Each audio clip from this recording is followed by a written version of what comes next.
الحمد لله والصلاة والسلام الأتمان الأكملان على المبعوث رحمة للعالمين نبينا محمد صلى الله عليه وعلى آله وصحبه أجمعين. أما بعد فإن أصدق الحديث كلام الله وخير الهدي هدي محمد صلى الله عليه وسلم وشر الأمور محدثاتها وكل محدثة في دين الله بدعة وكل بدعة ضلالة وكل ضلالة في النار. أعاذنا الله منا وإياكم من النار. أما بعد فالسلام عليكم ورحمة الله وبركاته. تقول مشمل الله سبحانه وتعالى ترسل الله جل وعلا أن يمن علينا بنعمه الظاهرة والباطنة. ترسل الله يكوات خورصه إمهوزه زيقرقر نزتقرقر ونسأله جل وعلا أن يفتح لنا أبواب الخيرات. ترسل الله يكوات فنقر المليام ويجيز في هذا اليوم كريومونسي اللهم آمين. أيها الإخوة وبني الإسلام، نواصل درسنا مستعيذين بالله مستعينين به متبرئين من كل حول وقوة إلا به. دوكم يسمر جاء شمر كتاب الكبائر، فنسأل الله تبارك وتعالى أن يوفقنا إنه ولي ذلك والقادر عليه. قال المصنف رحمه الله ومالك سيئتاو الله مجرين الموه يرفض مجتاوته باب السخط. باب السخط كان باب السخط. نعم.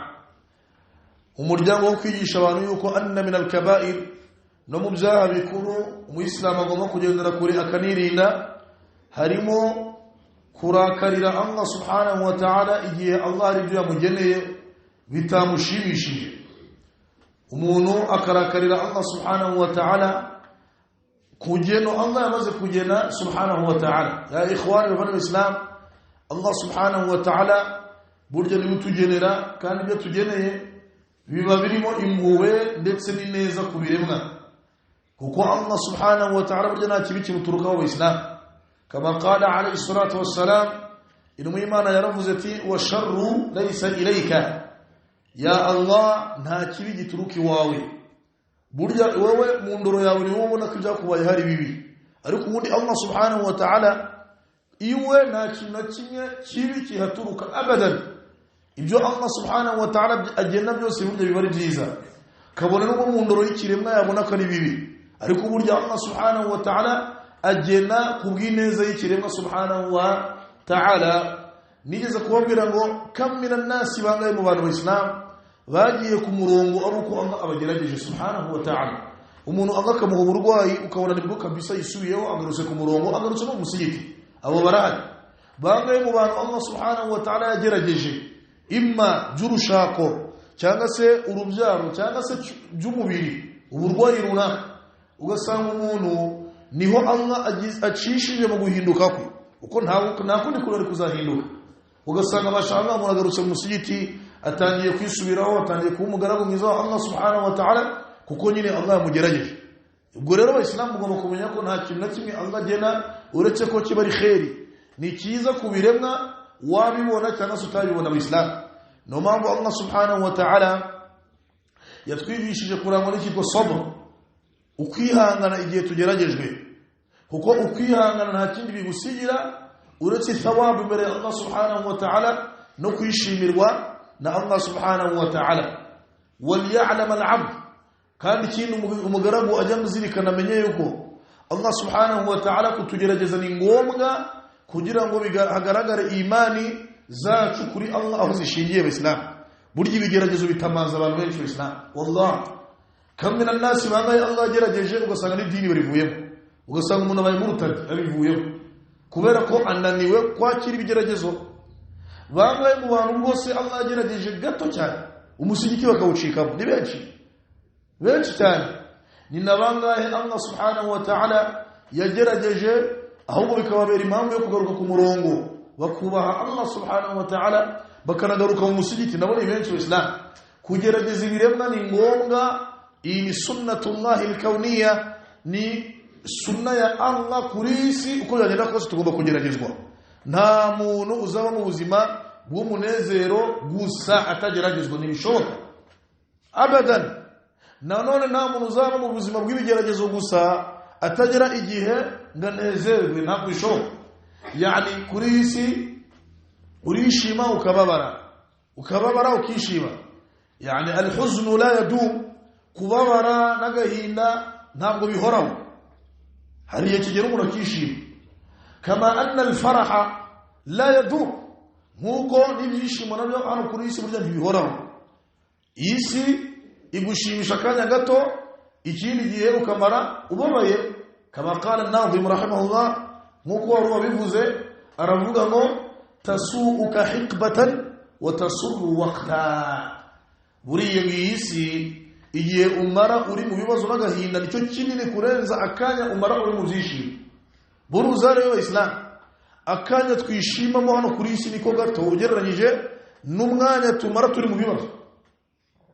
Kimwe kivaho akazi ikindi kikavaho akazi ikindi. Ariko wajya kureba ugasanga iminsi twishima n'igihe twishima kiba ari gito kurenza icyo tubabara.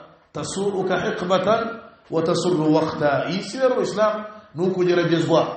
Qala Allah Ta'ala, Allah muri Qur'an yaravuze ngo Alif Lam Mim أحسب الناس أن يتركوا أن يقولوا آمنا وهم لا يفتنون ولقد فتنا الذين من قبلهم فليعلمن الله الذين صدقوا وليعلمن الكاذبين. إذن آية الإسلام الله رمزه ألف لام ميم أحسب الناس أن يتركوا أن يقولوا آمنا وهم لا يفتنون. ngubuko abantu bibwira yuko bazareka gutyo gusa bakomeze guhora bigamba ngo twaremeye anga turamwemera rasul turamukurikira wa hum la yuftanun, tutabagerageza batageragezwa abantu nk'abo ngabo. Mu Islam cyeka yuko gusari gatanu ku munsi, kumva ko wemera Allah subhanahu wa ta'ala na rasul sallallahu alaihi wasallam urasari gatanu ku munsi, wibwira yuko ibyo ngibyo bihagije gutyo gusa ko uzabaho gutyo gusa utageragezwa. Allah ati ntabwo bishoboka, siko biri.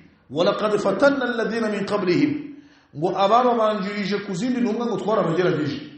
Fala ya'lamanna Allahu alladhina sadaqu. Tayib, Allah niye kwerekana kuki ubundi agerageza ibiremwa.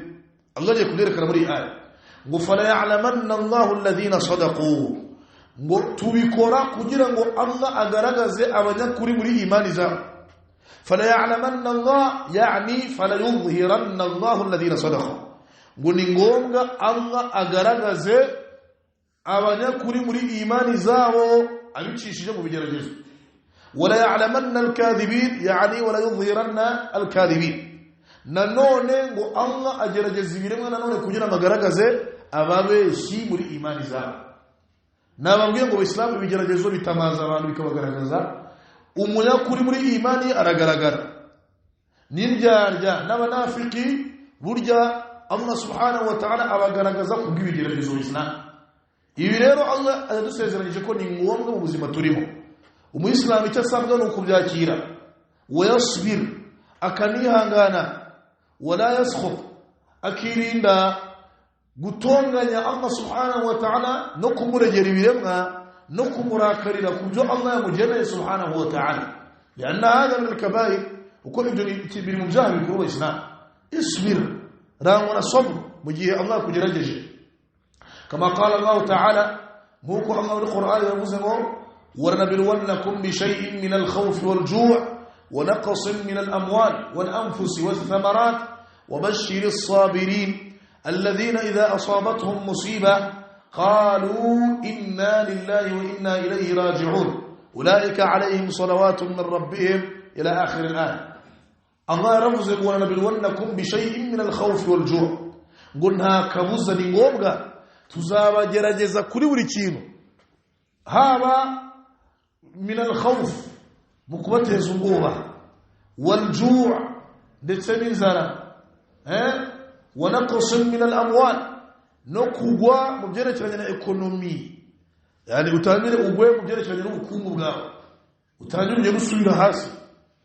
Wal anfus, ndetse tuzana bagerageza tubaha impfu nyinshi zitunguranye.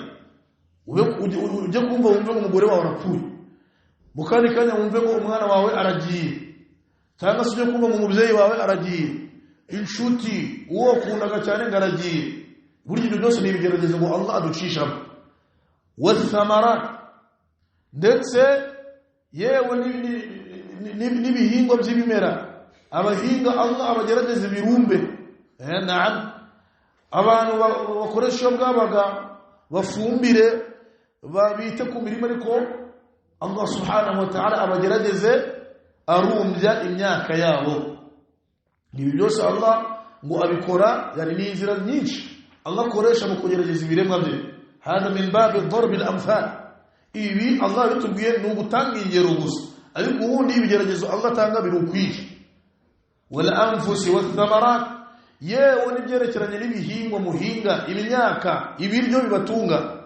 tubirumbishe wabashiri sabirin ariko Allah asozi aya avuga ngo himuru nziza as-sabirin babandi bazarangwa n'ikitwa sabru kwihangana igihe cyose bageragejwe na Allah subhanahu wa ta'ala alladhina idha asabatuhum musiba babandi igihe cyose iyo umusiba ikigeragezo kibagezeho qalu bunakindi bihutira kuvuga uretse aya magambo inna lillahi wa inna ilayhi raji'un twe turaba Allah subhanahu wa ta'ala kandi kwa Allah buryo niho tuzasubira ulaika alayhim salawatun min rabbihim abantu nk'abo barangwa sabr igihe bageragejwe na Allah subhanahu wa ta'ala bakavuga n'amagambo Allah twigishije muri aya inna lillahi wa inna ilayhi raji'un abo عليهم صلوات من ربهم يعني بفتي ثواب عند ربهم ونبو بفتي ثواب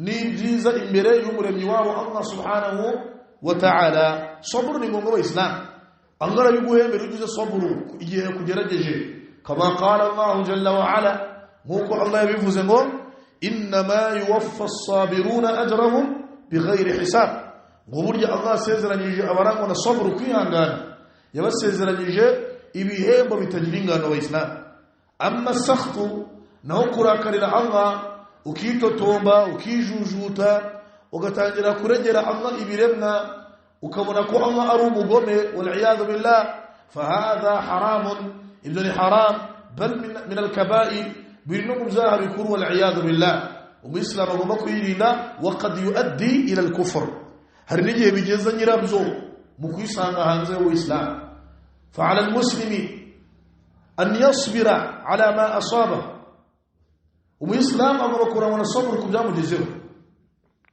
إبجاكم ويونسك من ينغو الله أبيكوزكم جنيزا ياو نيبوجي مهانو غسيتارا اصبر جرى صبركم رسول الله كان يقول يوم إسلام سيتاي الله يفهمونا مرهجاها رومبا ويهم مندو ياركونا كريبيبي أريكو كوا الله لخيري كوا الله يفهمونا مرهجاها ntabwo byari kuzakuvaho Allah bonye kugira ngo biguhana buri cyawo no kusitara kuba bare aywa hatta ashauka uretse n'ibyo burya niyuhwa ginjira mu kirenge cyo mu Islam ngo Allah abishingiraho kuba bare byaha aywa almarad uburwayi Allah yaguha isbir juranga na sabru kuko burya uburwayi ni kimwe mu bintu Allah subhanahu wa ta'ala yagize impamvu yo kubarirwa kw'ibyaha by'umugaragu we ولهذا اليوم من مدور نوم مقام رسول الله جاء إيوه السنة بمرواي يكون أكوان ويكي لا بأس طهور إن شاء الله هو مرى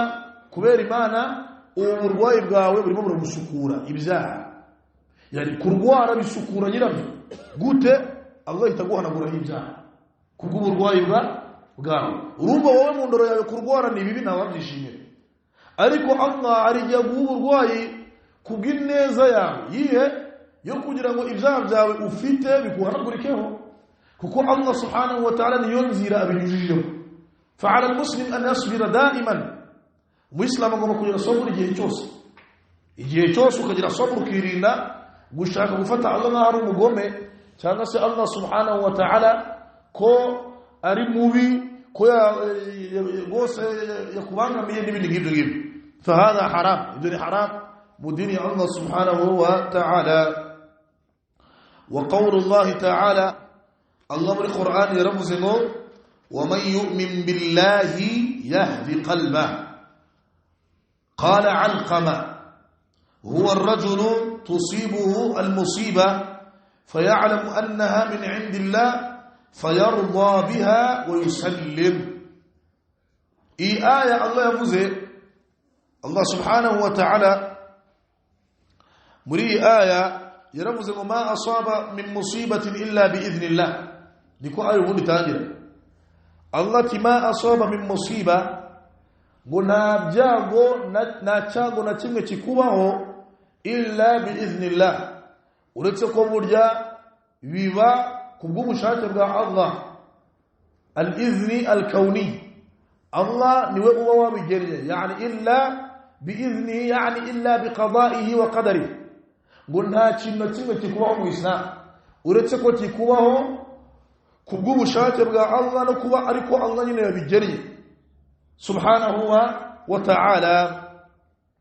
Allah ranjuro ngo wa man yu'min billah, ngo uzemera al-qadar huwa al-ma'a, uzemera iryo geno Allah yamugeneye, yahdi qalba, ngo Allah amuha kuyoboka umutima we, Allah awuha kuyoboka no gutungana, ndetse no kuba wa mutima wishimiye na Allah subhanahu wa ta'ala. Ikiri gihembo gikomeye cyane Islam Allah garagaje muri aya, wa man yu'min billah, umuntu uzagira iman akamenya ko qadari yabaye kuko nyine niko Allah yabigennye subhanahu wa ta'ala. Lianna min al-iman, min arkan al-iman, mu nkingi zigize imani harimo no kwemera al-qadar, kwemera igeno. Burya kwemera igeno ko icyakubayeho cyose cyaturutse kwa Allah subhanahu wa ta'ala min al-iman, biri muri iman w'Islam. Wa man yu'min billah, ngumuntu zemera igeno rya Allah subhanahu wa ta'ala, yahdi qalbah, ngo Allah amuha kuyoboka subhanahu wa ta'ala. Qala Alqama, uyu Alqama ari gusobanura aya yaravuze ngo huwa ar-rajulu tusibuhu al-musiba, umuntu Allah ahaye kuyoboka ninde Islam, ngo n'umuntu tusibuhu al-musiba, ugerwaho n'ibyago, faya'lamu annaha min 'indillah, agahita menya ko ibimubayeho ni qadar, ni igeno ryaturutse kwa Allah subhanahu wa ta'ala, fayarda, akanyurwa, wa yusallim, akanakira ibimubayeho na yombi, akabyakira, akirinda kwijujuta, akaitamenya ko Allah subhanahu wa ta'ala nuko yabigennye, fayarda, akanyurwa, wa yusallim, akanabyakira na yombi, akirinda kwerekana yuko Allah subhanahu wa ta'ala arakajwe n'ibyo Allah mukoreye, ndetse ko Allah ari umugome. Wal iyad billah, ta'ala Allah amma yaquluna adh-dhalimuna 'uluwan kabira. Faya ayyuha al-ikhwa, babanu islam, min thamarati as-sabr, mumusaruro no mumaro n'amatunda yo kwihangana harimo madha, harimo yuko Allah subhanahu wa ta'ala abihangana burya abongera iman n'imitima y'abakayiyobora birushije uko byari bimeze mu Islam. Nta kintu mu bintu bikomeye cyane bituma umuntu imani ye izamuka igapanda harimo ikiko kwakira igeno. Harimo kwa ejo bundi hari umuntu yaratsinzwe mu rubanza, ajya mu rubanza aratsindwa, arongera arajurira aratsindwa, arongera arajurira aratsindwa, mu byerekeranye n'ubutaka ngo iwabo baramuriye n'ibiki.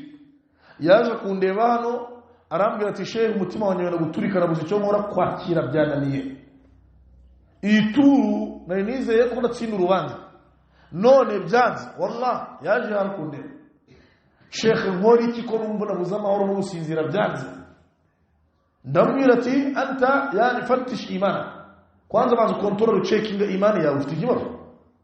Niba kandi utari tayari kwakira ubukirwa kwawe byabaye mu rubanza, urumva niba bwa mbere waratsinzwe, kabiri uratsindwa, gatatu uratsinzwe, yani niba utari tayari kubyakira, umenye ngo Allah subhanahu wa ta'ala bira bintu ushaka ko bibi byawe ntiyabikugeneye.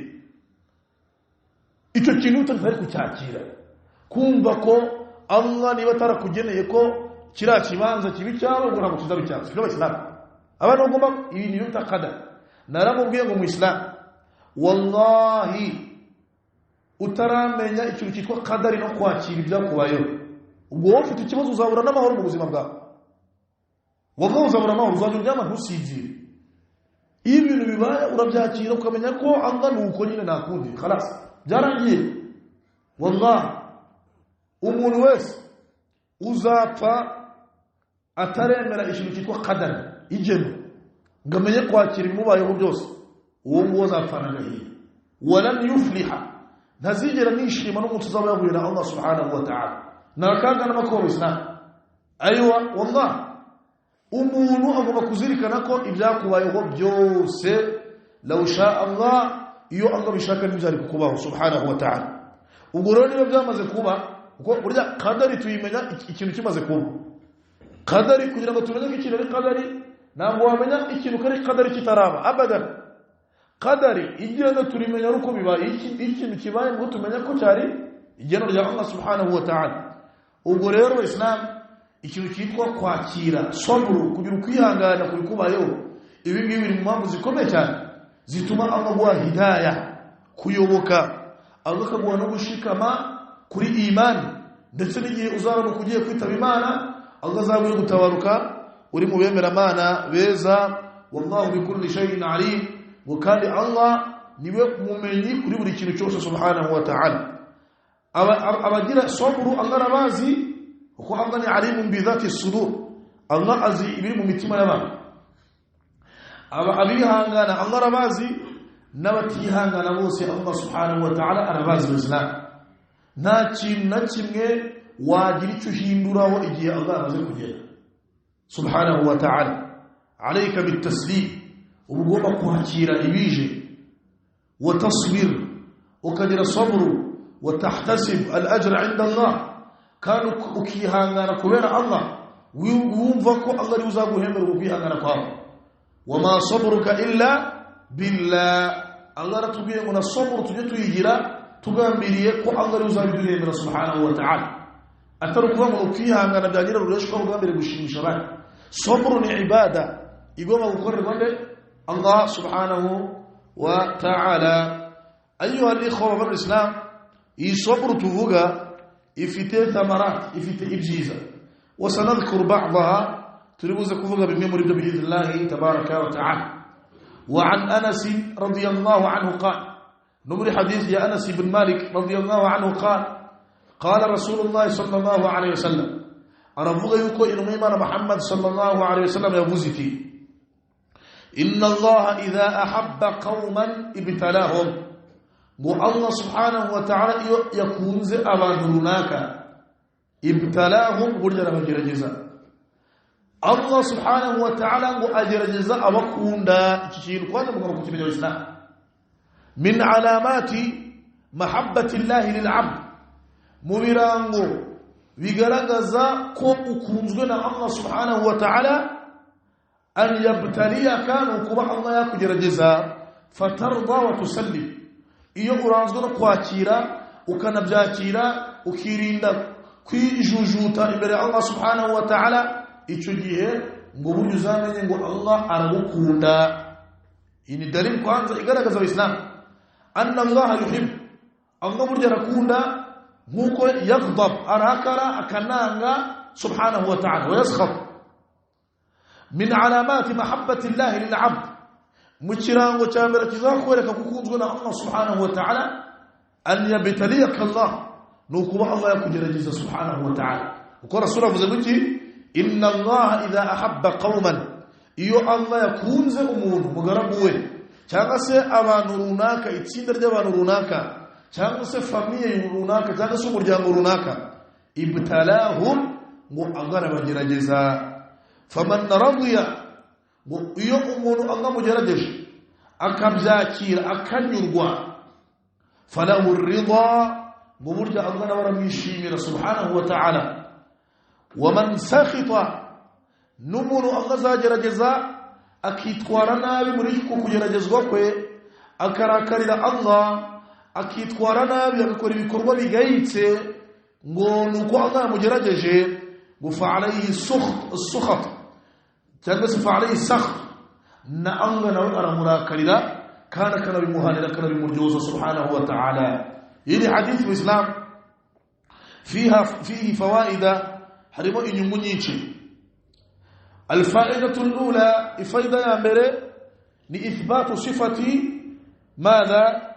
المحبة لله تعالى والرضا والسخط. muri hadithi twungutse yuko Allah burya akunda subhanahu wa ta'ala, mubiranga Allah nuko nawe akunda nkuko ananga subhanahu wa ta'ala. Allah akunda akananga, hada min sifatihi, ibi biri mu bimuranga subhanahu wa ta'ala. Allahu waliyul ladhina amanu yukhrijuhum min adh-dhulumati ila an-nur والذين كفروا أولياؤهم الطاغوت يخرجونهم من النور إلى الظلمات أولئك أصحاب النار هم فيها خالدون. الله يرمز الله ولي الذين آمنوا الله ومكونزي وبمرمان الله أكون بمرمان. وقال الله جل وعلا نمي لآية الله يرمز ألا إن أولياء الله لا خوف عليهم ولا هم يحزنون الذين آمنوا وكانوا يتقون لهم البشرى في الحياة الدنيا في الآخرة.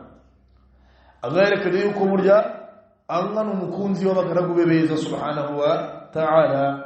إنما أبو أمر نراكنا الله سبحانه وتعالى أراكنا جل وعلا. وكذلك أيضا ننوني الله سبحانه وتعالى مبمرا قبين ديت وقلت بري حديث فيه أيضا أن الابتلاء علامة من علامات محبة الله للعبد الذي يرضى بقضائه. ننونت وقتمري حديث يوكو كجرجزوا نكو الله يكو رزبجرجزو نيكي منيتو ممنيتو بيغرغزا يوكو ukunzwe Allah subhanahu wa ta'ala. igihe umugaragu ari muri babandi banyurwa bakanakira igihe bageragejwe ibyo Allah abagerageje mo subhanahu wa ta'ala. وفي هذا أيضا نمري حديث فيه دليل على أن المصائب ليست علامة على بغض الله للعبد وإنما هي دليل على محبته له ليمحص ذنوبه ويكفر عنه سيئاته. إتشيدنا نمري كنت سمري حديث بإسلام nuko Allah kukugerageza ntabwo bigaragaza yuko akwanze, ahubwo Allah ababukunze subhanahu wa ta'ala. burya burugeragejwe wese suko abayanzwe na Allah subhanahu wa ta'ala, ahubwo Allah gerageza imma kugira ngo akuzamura urwego. hari igihe burya Allah subhanahu wa ta'ala abashaka kuzamura urwego rwisumbuyeho kurwo waruriho imbere akabicisha mu kugerageza nk'uko yabikoreraga intumwa y'Imana Muhammad sallallahu alayhi wasallam. hari igihe Allah kugerageza liyukaffira anka dhunubak, aywa hari igihe Allah bikora kugira ngo aguhanagureho ibyaha byawe wamukoreye, akabicisha mu kugerageza. hari igihe Allah subhanahu wa ta'ala abikora kugira ngo agutaharishe, agusukure umwanda wari ukurimo w'ibyaha ukuvemo subhanahu wa ta'ala. byose Allah arabikora. ubwo rero kugeragezwa si ikimenyetso kigaragaza ko wanzwe nande na Allah subhanahu wa ta'ala. ibi abantu bagomba no kubimenya Abisilamu.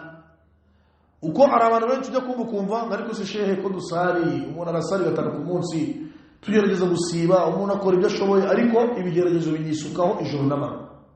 Naam wallahi bigomba kukwisukaho kuko nyine urakunzwe imbere ya Allah subhanahu wa ta'ala. Sheikh kudusari tukaba ubukire ntabwo tubona, ariko babandi bahakana Allah bakaba aribo bakira, bagura amamodoka meza, amazu meza, ibiki byose bariya Allah abibaha abakorera bita istidraj. burya abantu bahakana Allah subhanahu wa ta'ala utazashukwa no kubona Allah bafungurira abaha dunya kandi bamuhakana batanamwemera baramupinga. burya Allah ababakorera istidraj, yani Allah ababatwara step by step, intambwe ku ntambwe, kugira ngo azabafate neza miri mu minsi iri imbere. ariko Allah kubibaha, yani Allah gutanga dunya si ikimenyetso kigaragaza yuko ukunzwe na Allah subhanahu wa ta'ala. no kuba Allah taraguha dunya isinga yiguhe si dalili igaragaza ko wanzwe kwa Allah subhanahu wa ta'ala igihe umugaragira kandi umusenge.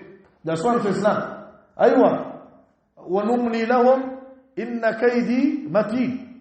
buraha abahakana Allah aravuze ngo mujye mubareka mwe mubiborere ngewe mbahigiye.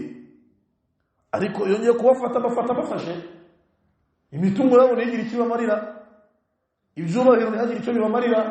Wahakadha ya ikhwani wa islam, kugeragezwa kandi usari kuba mu buzima bwa gikene kandi ugaragira Allah uri umugaragu mwiza, uko ugerageza kose witwara neza, ibyo byose laysa alama, si ikimenyetso kigaragaza yuko wanzwe na Allah subhanahu wa ta'ala.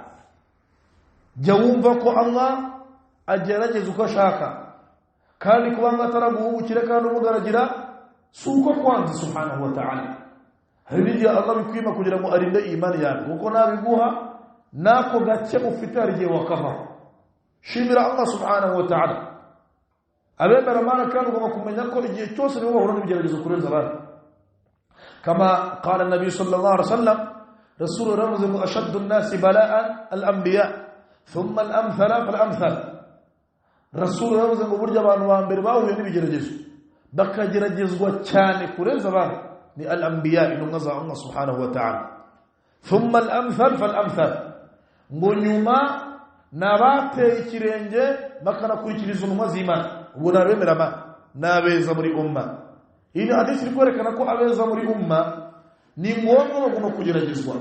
Abasahaba Allah yabagerageje ridwanullahi alayhim hatta yaqula ar-rasul walladhi hatta yaqula ar-rasul, kugeza ubwo rasul wajyaga avuga ngo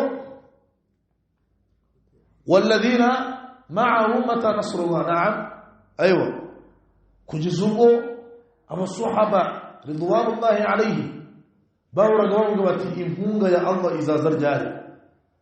Rasul umunsi umwe umusahaba imaka bakiri imaka batotezwa n'abakuraishi, hari umusahaba wigeze kuza aravuga ati ya Rasulullah ala tastaghfir lana ala tad'u lana, ya Rasulullah kuki utadusomera dua kwa Allah ngo Allah dutabara dukure muri aka kaga turimo no muri totezwa dukorerwa n'abakuraishi. Ya Rasulullah wadusabiye dua kwa Allah ibi turimo Allah kabidukuramo. Rasulullah sallallahu alaihi wasallam ababanjirije kuzindi ntumwa, bamwe muri bo hari abo bafataga bakabakatamo kabiri bilminsha bakoresheje urukezo. Umuntu bakamufata bakamubwira ati hakana Allah niba wanze turashaka gukatamo kabiri n'urukezo. Ngo kuzindi ntumwa hari abo babikoreraga ngo wala yaruddu dhalika an dinihi, ngo akemera bakamukatamo kabiri, ariko ibyo ngibyo bimukure ku dini agapfa gikomeye kuri Allah subhanahu wa ta'ala. Walakinnakum qaumun tasta'jilun, Rasul arababwira ati mwebwe ikibazo cyane mufite speed, mufite ukwihuta, mutegereze Allah azabaha an-nusra insidi. Niko Rasul abwiye abasahaba ubwo batotezwaga imaka. Ibi bikwerekana icyo Islam, bikwerekana yuko n'abasahaba ari bo beza muri umma, nabo bahuraga n'ibigeragezo.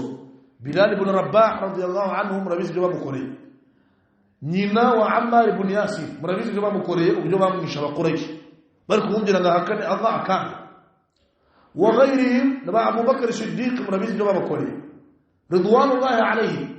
Ubwo rero mu Islam birangwa na sabr, wirinde gushaka kuregera Allah kurega Allah umuregera ibirimo, ndetse no kwijujuta no kwitwara nabi no gukora ibikorwa bya kijiji igihe Allah yakugerageje.